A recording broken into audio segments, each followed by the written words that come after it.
Bro, why is there always that one try-hard kid in gym class? Like, we could just be playing basketball, and there's just this one kid diving across the gym floor, scraping his knees, and acting like he's competing in the Olympics for a gold medal. Like, bro, calm down. LeBron James is not watching you from the ceiling vents. And he's taking it so seriously that he's getting genuinely angry when people mess up. Like, you'll just be trying to shoot a shot, and you miss, and he looks at you and starts screaming like he's about to publicly execute you. Like, bro, my bad. I didn't realize I signed up for the NBA draft when I walked into gym class today. Don't even get me started on how scary it is to play against them. Like, you'll be just trying to survive in dodgeball, and he decides to launch a ball at the speed of light right at your head. Like, brother, are you trying to send me to the hospital or the sidelines? Which one?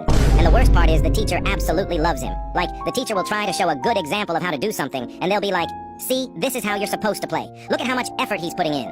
Like, sir, I don't care that he knows how to kick a ball sideways. All I care about is surviving this class and going home. Like, bro, at this point, we should just sign him up for the Olympics instead. Because clearly, he's not made for casual high school gym class. Subscribe for a kiss. Bro, I'll never understand why bullying even exists. Like, you're seriously getting mad at someone for how they look? Be for real. That's like being mad at water for being wet. Like, are you okay mentally? Like, what do you want them to do? Respawn with a new face? I promise you they already cry in the mirror enough. You don't need to be an extra add-on pack of trauma. If a bully came up to me like, you're so ugly, I'd be like, okay. Can you back up before your radioactive dragon breath melts my skin off? You look like a cockroach that lost the will to live. I know you're not talking to me right now. And the ones who do it just to look cool in front of people, like, bro, calm down. No one's gonna hand you a trophy and $1 million for being a low-budget villain. Nobody thinks you're cool. You look like the background character in a Walmart documentary. You're not the main character. Go get a life. Or at least a breath mint, a hobby, and a personality upgrade while you're at it. Subscribe for a kiss. Do y'all remember how we used to act when our mom didn't come home on time? Like, she said she'd be home at 6 p.m., and the second it hit 6:01, My brain is already writing her obituary. I'm imagining life 20 years down the line without a mother. I'm pacing around the house like a detective in a Netflix crime doc, checking the driveway every 10 seconds like I'm waiting on a pizza delivery. peeking out the blinds like I'm in a hostage situation. Then when it hits 7, The full panic sets in. I'm on Google like, What to do when your mom is missing and you're only 11 years old. I'm seconds away from calling 911. Hi, yes, my mom went to Walgreens and hasn't returned. It's been 1 hour. I think she's been abducted. And my thoughts were so dramatic. What if she crashed? What if I'm an orphan now? Who's going to cook dinner? Who's going to sign my field trip form? Am I gonna be one One of of those those kids they mention on the morning announcements to pray for? Then she finally walks through the door all casual. Oh, sorry. I saw Aunt Lisa at The store and we started talking. Girl, I was planning your funeral. I already picked the music. You can't just casually hit me with I ran into someone. Suffering. Bro, why is it the more serious the situation is, the harder it is not to laugh? You and your friend could literally be in the middle of getting kidnapped, and he starts laughing like a possessed hyena.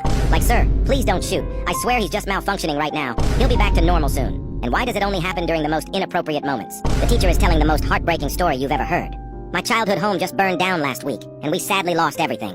You glance over at your friend, and he looks like somebody just shoved a whole ass car tire up his throat, trying not to explode. You're sitting there trying to act normal, but your chest is vibrating like you're getting electrocuted. Your eyes are unleashing Niagara Falls, and you sound like a dying-ass rhino. You know if you laugh, you're getting deleted off the face of the earth. Meanwhile, your friend's silent giggle is building up like a whole-ass volcano ready to erupt. Next thing you know, the most devious laugh echoes through the room. You both completely lose it. Tears streaming down your faces, bodies shaking like broken washing machines. And you try to pull yourself together, but it's too late. You both look up, and the teacher is standing there staring at you like you just asked her to sell her kidney. Like, bro, laughing in serious situations needs to be nerfed permanently. Subscribe for a kiss. Why is everything that I own made in China? Like, you don't even understand. My clothes are made in China. My shoes are made in China. My devices are made in China. Even my toothbrush. Is made in China. Like, what now, bro? Am I made in China? At this point, I might as well just move to China because I can't take it anymore. How can 90% of the things I own? Won't be made in China. Also, these guys are so smart as well. I wouldn't last 5 minutes in their education system. so I might as well stay here. Like, I feel so cooked right now, it's not even funny. I have only met one Chinese person in my entire life. And he's smarter than anyone I have ever known. Why do we all have that one friend who keeps shipping you with people you don't even like? Like, they'll pick the most chopped person in our class and be like, you two would look so good together. Like, brother, let's be real for a second. Why the hell are you shipping me with someone who looks like a cockroach from the ancient Egyptian times? And the worst part is, they know y'all wouldn't look good together, but they just want to rage bait you for no reason. Like, they're not even being serious. They're just trying to get a reaction out of you. And then when you decide to ship them with some random person, they get so offended. Like, bro, you've been doing this to me for weeks, but the second I do it to you, suddenly it's a problem? Like, at this point, I'm convinced their life purpose is to just rage bait me, because there's no way you think we'd actually look good together. Subscribe for a kiss.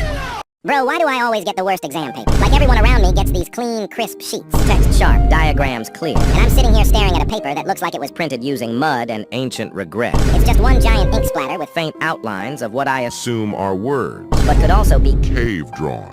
This thing looks like it was pulled from the ruins of Pompeii. Dusted off and handed to me like Yeah, this is fair. Half the questions are just cut off. Mid-sentence. like it'll say, explain how photosynthesis And just stop. Bro, after what? What was photosynthesis? It's about to do The images don't even get me started. There's a blurry gray circle I think is supposed to be a diagram of the heart. Or maybe the moon landing. One of the faces looks like something you'd see in an analog. Horror video. Another image is Completely. Green. why? Don't know. Maybe the printer felt Festive. And the worst part, when I politely go up and ask the teacher for a reprint, she looks at me like I spilled ink on it myself. Like, well, no one else had a problem. Miss. If you can decipher anything on this fossilized scroll you handed me, I will personally transfer you $1 million. because I've spent the last 10 minutes trying to figure out whether I'm writing an essay or decoding an encrypted message From a forgotten civilization. Subject